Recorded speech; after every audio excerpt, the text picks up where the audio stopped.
Differential equation. तो differential equation में हम लोग पढ़ रहे थे differential equation of first order and first degree, और उसी को कंटिन्यू करते हुए उसमें सबसे जो इम्पोर्टेंट पार्ट था वो एग्जैक्ट डिफरेंशियल इक्वेशन, जो ग्रेजुएशन लेवल में पूछता है आपका। तो आज चलते हैं कि एग्जैक्ट डिफरेंशियल इक्वेशन होता क्या है, कैसे डिफाइन होता है, इसका कैलकुलेशन कैसे करते हैं, प्लस इससे कुछ थ्योरम है उस पर आप जोड़ देंगे एग्जाम्पल के साथ। देखिए आज लेक्चर 3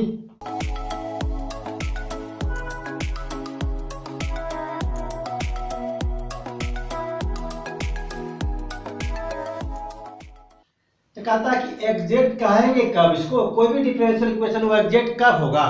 अगर एग्जैक्ट होता है तो सिंपली हम कैसे डिफाइन करेंगे, कैसे उसका कैलकुलेशन निकाल करेंगे।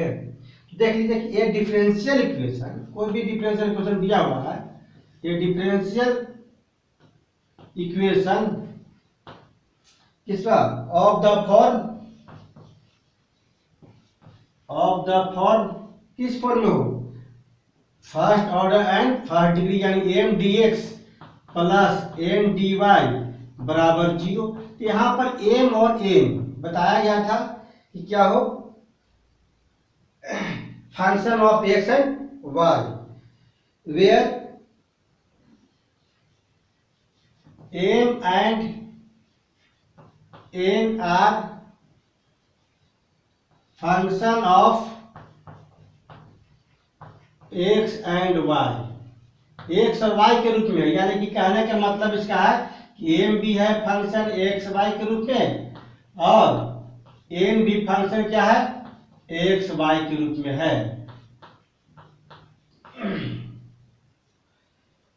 Is said to be exact. ये एग्जैक्ट कब होगा, जब एग्जैक्ट डिफरेंशियल इक्वेशन कब कराएगा, जब यह क्या करेगा, ये कंडीशन को सेटिस्फाई कर जाए। इफ इट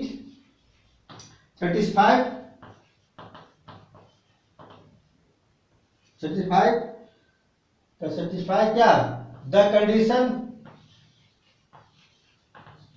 ये कंडीशन जो है del M upon del Y बराबर del N upon del x, ये कंडीशन अगर सेटिस्फाई कर जाता है तो हम लोग समझ जाएंगे कि वह एग्जैक्ट है।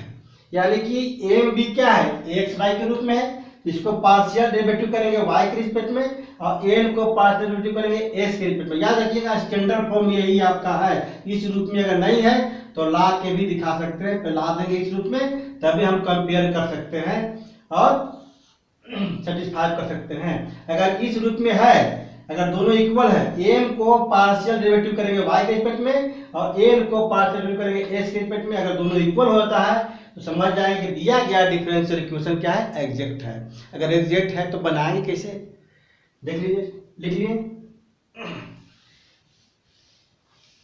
अब इसके बाद आता है आपका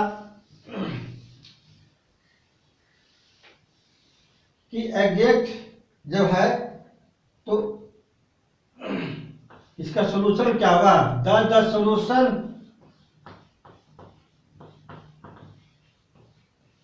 of m D x plus M D Y बराबर 0 इज क्या होगा, इंटीग्रेशन करेंगे इसको एम डी एक्स को, लेकिन एक कंडीशन क्या है, यहाँ पर y क्या होगा, कांस्टेंट होगा, y इज कांस्टेंट। जब एम डी एक्स को इंटीग्रेशन करेंगे तो यहाँ पर y क्या लेंगे, कांस्टेंट, क्योंकि अब हम लोग पार्शियली एक तरह से करते हैं। जैसे मान लीजिए कि एक्स के रिस्पेक्ट में करेंगे तो y क्या लेते हैं, कांस्टेंट लेते हैं, plus integration of n D y. अगर एन को करने जा रहे हैं तो हम लोग एक्स के रिस्पेक्ट में कर चुके हैं, इसलिए एन में जब भी करेंगे तो वैसा टर्म लेंगे जिसमें एक्स नहीं हो, मतलब एक्स को छोड़ करके बाकी टर्म यहाँ पर दिखाएंगे। जैसे टर्म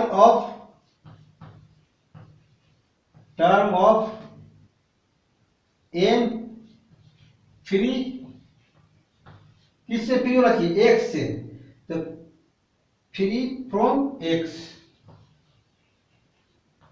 फ्री फ्रॉम एक्स मैंने एक्स इसमें नहीं लेना है आपको। जब भी एन लेंगे एन में तो एक्स भी हो सकता है वाई भी हो सकता है, एक्स वाई दोनों हो सकता है।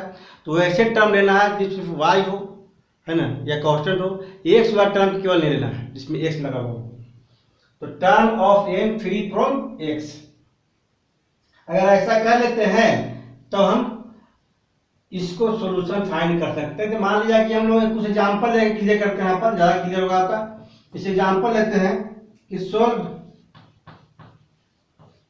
X plus y d y minus x minus y d x equal to 0।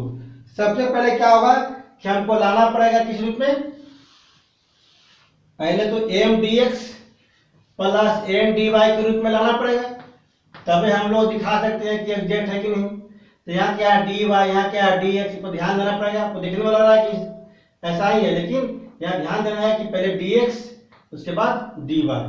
तो वी है, अगर इसको हम लोग स्टैंडर्ड रूप में लिखेंगे तो माइनस कॉमन लेंगे इसमें, तो क्या हो जाएगा x minus y d x, या क्या हो जाएगा माइनस प्लस माइनस हो जाएगा x plus y d Y बराबर 0।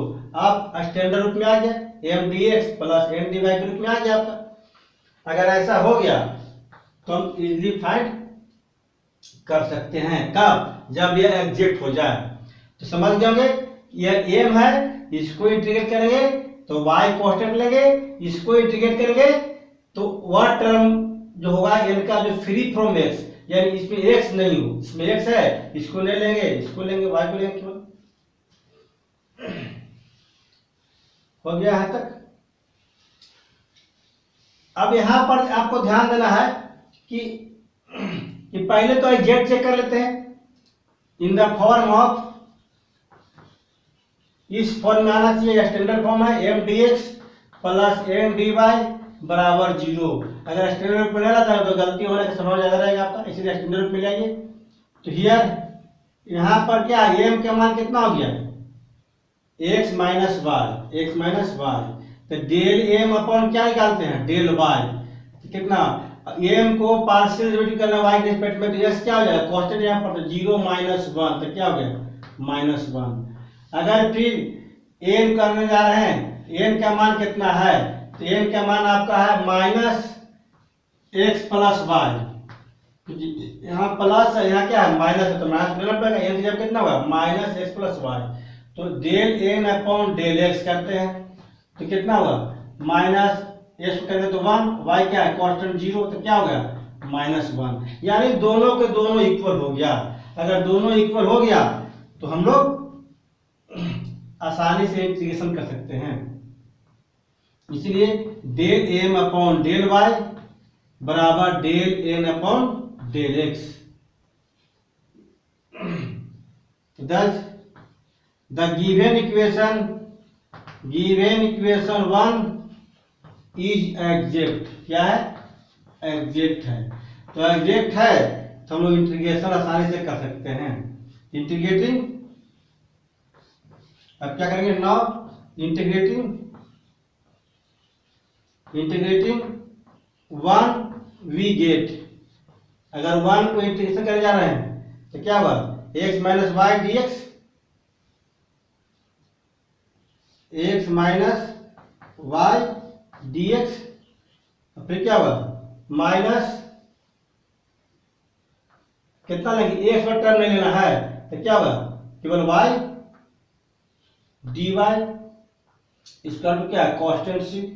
अब यहाँ पर क्वेश्चन उठता है कि यहाँ पर क्या करेंगे कि वाई कांस्टेंट होगा, इसके पेट में करने जा रहे हैं, या क्या है सिर्फ वाई वाला टर्म लेंगे या कांस्टेंट लेंगे, या तो फिर क्या कर देंगे एक्स वाला टर्म को, मतलब एक्स वाला टर्म नहीं लेना आपको, जहां भी एक्स लगा हुआ है वह टर्म को नहीं लेना है। अगर पूरा में एक्स लगा हुआ है तो पूरा टर्म क्या करेंगे 0 हो जाएगा, क्या हो जाएगा 0 लेना ही नहीं आपको। अब इंटीग्रेशन करेंगे कितना आ जाएगा एस का इंटीग्रेशन कितना होगा एक्स स्क्वायर बाय 2, यहाँ वाई क्या है कांस्टेंट है तो वाई बाहर करेंगे ds कितना हो जाएगा एक्स माइनस वाई कितना होगा वाई स्क्वायर बाय 2 इसका कितना हो गया c। अब सोल्व हो गया आपका। हम लोग को मेन क्या करना है चेक करना है। अगर चेक कर लेते हैं कि यह एग्जैक्ट है तो आप आसानी से आंसर को निकाल सकते हैं इंटीग्रेशन करके। यानी कि अगर एलसीएम लेंगे कितना हो, x square minus 2xy minus y square equal to 2c। This is a required solution, this is required solution. आप 2c बराबर कांस्टेंट केवल c लिख सकते हैं, नहीं तो ऐसा कर सकते हैं x square minus 2xy minus y square बराबर के कांस्टेंट ले लेते हैं, कोई दिक्कत नहीं है। क्वाड्रेटिक कांस्टेंट है तो चेंज कर सकते हैं सुविधा के अनुसार। न तो सम में एक्स स्क्वायर बाई 2 यहाँ में बाई 2 है तो यहाँ क्या हुआ c बाई 2 कांस्टेंट ले सकते हैं, क्वाड्रेटिक है इसलिए कोई प्रॉब्लम नहीं है। यहाँ तक क्लियर हो गया, तो यही बन गया आपका सॉल्यूशन। अब क्वेश्चन उठता है कि अगर x और y और कांस्टेंट सब रहेगा तब कैसे लेंगे। तो एक एग्जांपल और लेके दिखाते हैं आपको, वैसा एग्जांपल जिसमें सबको अवेलेबल हो। जैसे solve 2x minus y plus 1 dx plus 2y minus x minus 1 dy equal to 0। इस तरह क्वेश्चन है। तो पहले स्टैंडर्ड रूप में लिखेंगे। स्टैंडर्ड रूप क्या था, m dx plus n dy। तो dx क्या लगा हुआ है, कितना हुआ 2x minus y plus 1 dx। अगर नहीं रहा तो कॉमन लेके ले सकते हैं लोग, plus 2y minus x minus 1 dy बराबर 0। ये आ गया स्टैंडर्ड रूप में। किस फॉर्म में आ गया, इन the form m dx plus m dy के रूप में आ गया आपका।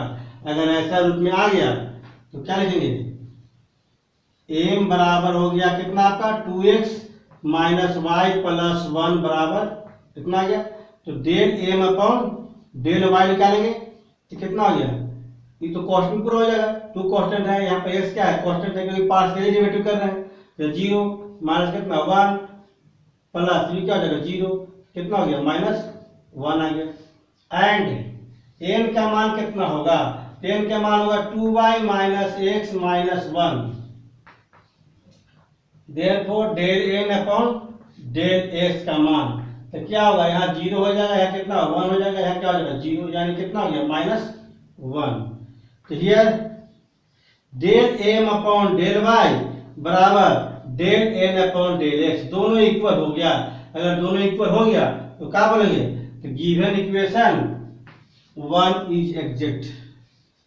Given equation 1 is exact. Exact है तो क्या करेंगे, इंटीग्रेटिंग करेंगे। इंटीग्रेटिंग करेंगे किसको, m dx को। अगर यहाँ इंटीग्रेट कर रहे हैं तो y केवल क्या होगा कांस्टेंट होगा, बाकी इंटीग्रेशन कर देना है। इसको इंटीग्रेशन करेंगे तो ऐसा टर्म लेंगे जिसमें x नहीं हो, तो x इसमें भी नहीं है, x इसमें भी नहीं है, केवल इसमें है, यह टर्म क्या करें नहीं लेंगे। अगर सब में x होता है, यहाँ भी x होता है, यहाँ भी x होता है, यहाँ भी x के रूप में होता तो पूरा पूरा टर्म क्या लेते हैं, 0 लेते हैं। क्या लेते हैं लोग, 0 कर लेते हैं। क्लियर है। तो क्या लिखेंगे आप, इंटीग्रेटिंग 1 ना इंटीग्रेटिंग 1 वी गेट। तो क्या हुआ, जैसे हम इसको इंटीग्रेशन करने जा रहे हैं m ds को प्लस कितना m dy को, तो क्या बनेगा देख लीजिए।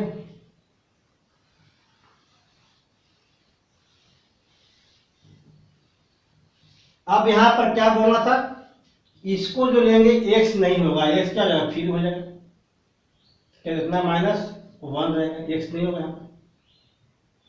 अब क्वेश्चन उठता है यहाँ पर कि अगर किसी में x नहीं होता तो पूरा का पूरा ले लेते हैं।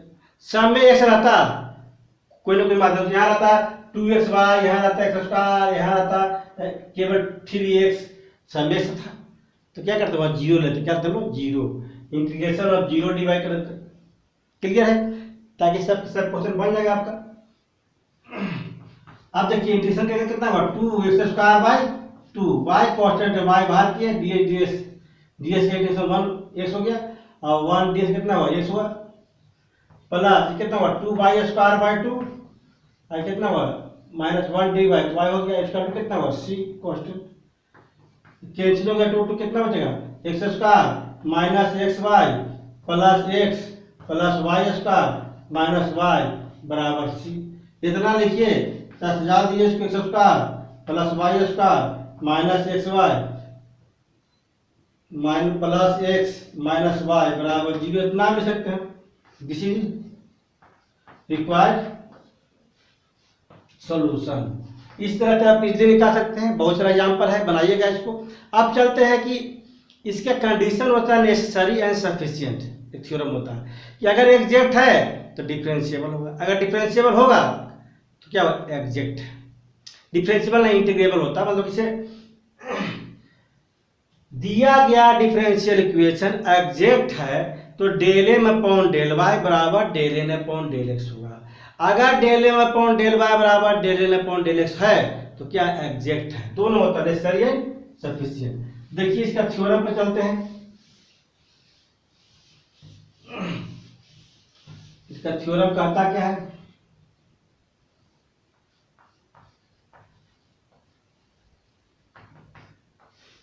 चाहे आता है कभी कभी कि prove that the condition for exact, exact का जो कंडीशन है उसको प्रूव कीजिए। चाहे इस तरह से हो सकता है कि नेसेसरी एंड सफिशिएंट कंडीशन, ऐसे भी आता है कि the necessary and sufficient condition that the differential equation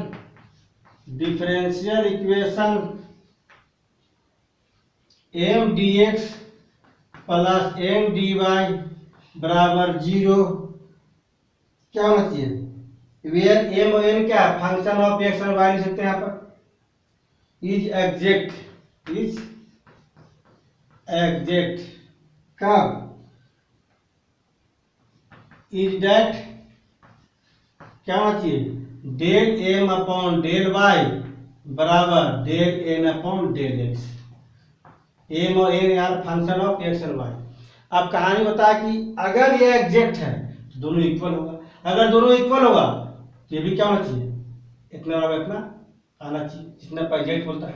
exact मतलब क्या, एग्जैक्ट कहने का मतलब है कि जो भी टर्म में है 2 या 3 4 टर्म में तो क्या हुआ एक टर्म में आना चाहिए आपका। डी यहाँ भी है, डी यहाँ भी है, डी यहाँ भी है, डी यहाँ भी है, सब मिलकर क्या बनना चाहिए एग्जैक्ट, यानी डी के अंतर्गत जब आना चाहिए क्या होता है इंटीग्रेटिंग फैक्टर के रूप में आना चाहिए, उसी को बोलते हैं कि वो एग्जैक्ट है। तो एग्जैक्ट है तो क्या हुआ पूरा पूरा हुआ एक इंटीग्रेबल यानी एग्जैक्ट होगा, यानी कोई ना कोई एक डिफरेंशियल कोएफिशिएंट के बराबर होगा। तो यहाँ पर एम बी एक्स वाई का फंक्शन है, यू भी एन बी एक्स वाई का फंक्शन है, तो दोनों को बराबर एक ऐसा फंक्शन मान लेंगे जो भी क्या होगा एक्स और वाई के रूप में होगा। तो चलिए पहले प्रूव करते हैं नेसेसरी कंडीशन कैसे होता है देख लीजिए। नेसेसरी कंडीशन कहता है आपका कि suppose that m D x plus M D Y बराबर 0 इज एग्जैक्ट। अगर यह एग्जैक्ट है तो प्रूफ कीजिए एग्जैक्ट है,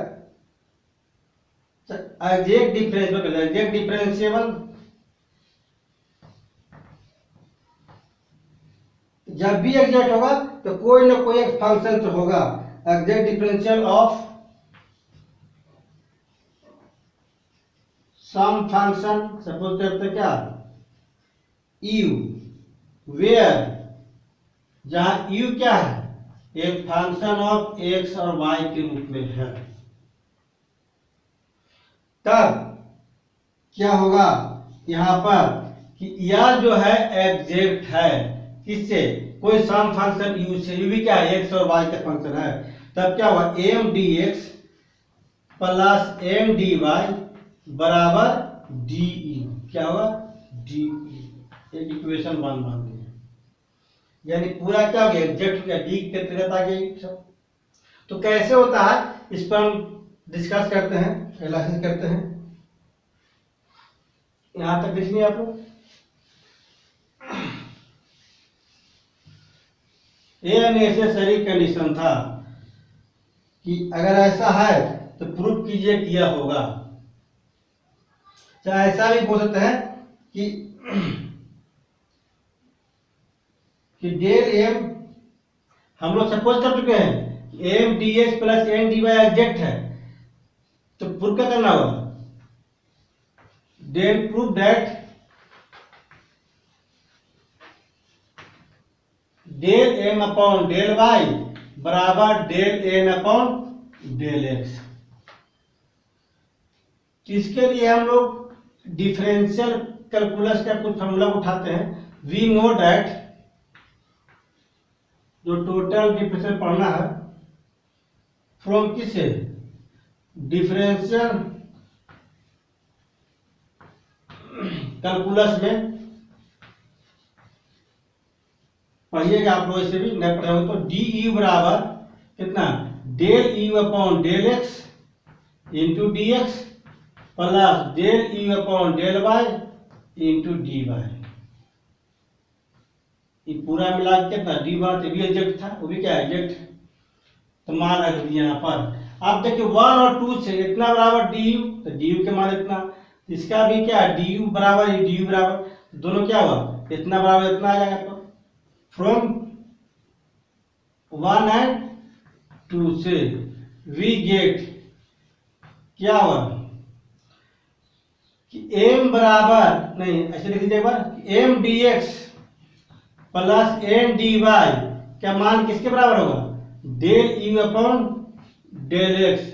इसका मान डी के बराबर, डी के मान इसके बराबर, तो यह क्या हुआ इसके बराबर होगा, d x plus del you upon del y into d y. 1 और 2 से प्राप्त कर लोगे। अब यहां पर क्या हुआ कि अलग अलग मान इक्वेट कर दिए, equating coefficient of dx and dy, ds को अलग करेंगे तो यहां पर क्या आना चाहिए, am का मान आना चाहिए del you upon del x. इसीलिए क्या निकालेंगे, del M upon del y निकालते हैं, तो कितना हुआ डेल अपॉन डेल वाई किसका, del you upon del x, दोनों तरफ किए हम लोग, डेल अपॉन डेल वाई दोनों तरफ किए। अब क्या हो जाएगा del 2u upon del Y del x, ये इक्वेशन 3 तैयार हो गया।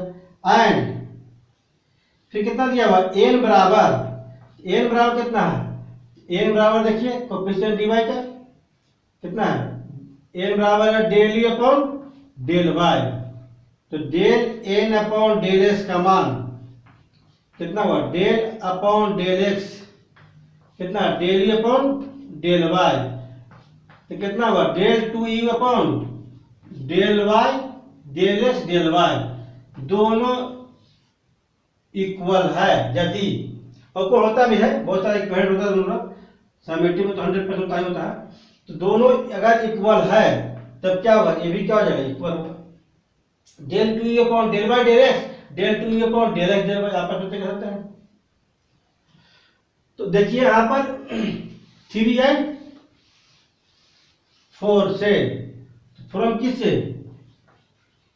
3 एंड 4 से वी गेट क्या प्राप्त हुआ, इफ कितना del 2u upon del Y del X बराबर del 2u upon del x del Y, then we have क्या प्राप्त हुआ हमारा कि दोनों क्या इक्वल है, del M upon del Y बराबर del N upon del x, दोनों क्या इक्वल है। तो यही प्रूफ करना था, यह था आपका नेसेसरी कंडीशन, क्या था नेसेसरी कंडीशन। अब यहां पर एक कंडीशन प्रूफ हो गया मेरा, अब दूसरा कंडीशन क्या है, सफिशिएंट कंडीशन। इसमें बोलता है सफिशिएंट कंडीशन में कि अगर दोनों इक्वल हो, suppose that del M upon del Y बराबर del N upon del x, दोनों इक्वल हो, देन प्रूव दैट, क्या प्रूव करना पड़ेगा हम लोग को, M D x plus M D Y बराबर कितना था, एग्जैक्ट था, एग्जैक्ट हो तो क्या हुआ डी यू, एग्जैक्ट क्या हुआ, एक टर्म आ जाएगा डी यू। अब क्वेश्चन उठता है कि इतना क्या प्रूव करना है, इतना प्रूव करना है आपको, इतना लेके चलना है। इसके लिए आप हम लोग मान लेते हैं कितना, अगर इंटीग्रेशन कितना एम डी एक्स का इंटीग्रेशन कितना है 5 है, कितना है 5, देन जैसे इंटीग्रेशन को राइट साइड किया जाता है लेफ्ट साइड, तो एम का मान क्या हो जाएगा, इधर डेरिवेटिव हो जाएगा del phi upon del x.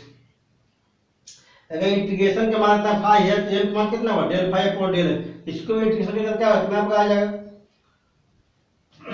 Clear. अब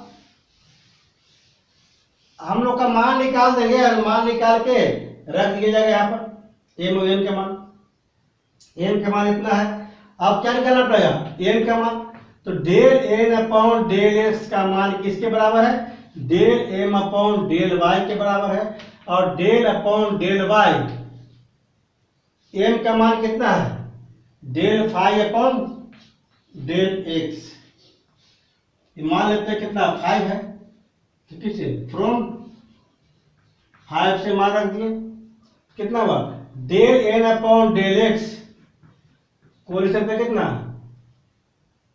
del upon del x, del two 5 upon del Y del x, चाहे डेल एक्स डेल वाई भी लिख सकते हैं, आपस में चेंज कर सकते हैं, दोनों को आपस में चेंज कर सकते हैं। कितना हुआ डेल अपॉन डेल एक्स, क्या हुआ del phi upon del y, operator है तो आपस में चेंज किए, तो क्या हुआ ये भी del upon del x, del upon del x, integrating both side, integrating both side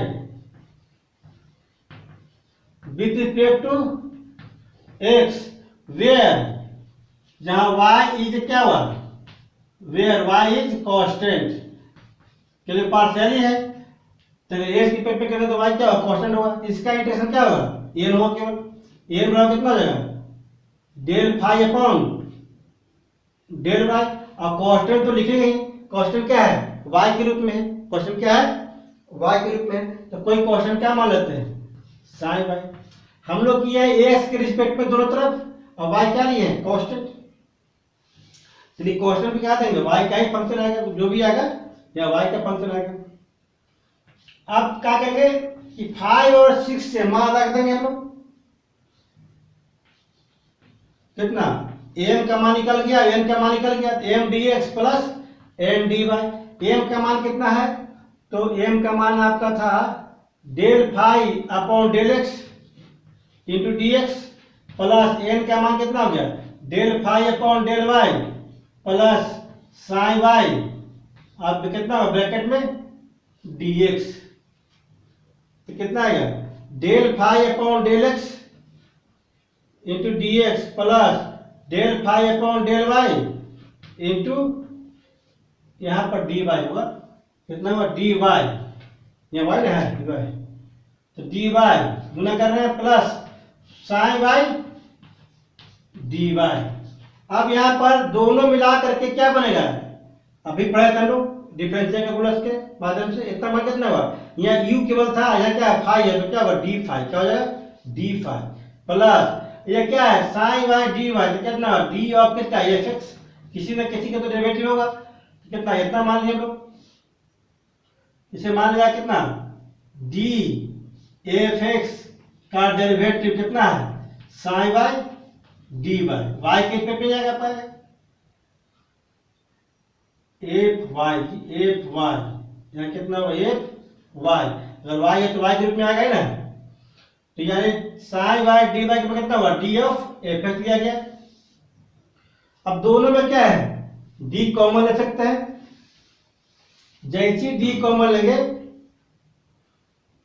तो क्या हुआ 5 प्लस कितना ए फंक्शन ऑफ वाई, इतना बराबर क्या मान लेते हैं यू, वेयर यू बराबर कितना 5 प्लस वेयर कर दिया 5 plus a function of Y बराबर कितना यू, यू भी क्या था एक function of x and Y था, is a function of x and Y, U भी क्या था एक्स वाई का फंक्शन था, यहाँ भी क्या है एक्स वाई का फंक्शन है, तो एक फंक्शन को दूसरे फंक्शन के रूप में ले सकते हैं हम लोग, तो कितना हुआ m D x plus N D Y बराबर कितना हो गया डी यू आ गया, यही प्रूफ हो गया आपका, ये हो गया सफिशिएंट कंडीशन, यानी कि अगर एग्जैक्ट है तो यह डी होगा, अगर एग्जैक्ट है तो क्या था दो कंडीशन था कि del M upon del y निकालेंगे या del M upon del x निकालेंगे, दोनों इक्वल हो जाएगा तो क्या कहलाएगा एग्जैक्ट, यही था नेसेसरी एंड सफिशिएंट कंडीशन। तो आज हम लोग सीखे नेसेसरी एंड सफिशिएंट कंडीशन किसका एग्जैक्ट के लिए, और एग्जैक्ट का और भी बहुत सारा टर्म होता है, इसका इंटीग्रेटिंग फैक्टर के माध्यम से निकालते हैं, कुछ स्पेशल केस होता है इसका, चलेंगे नेक्स्ट डे देखेंगे एग्जैक्ट के बारे में और विशेष।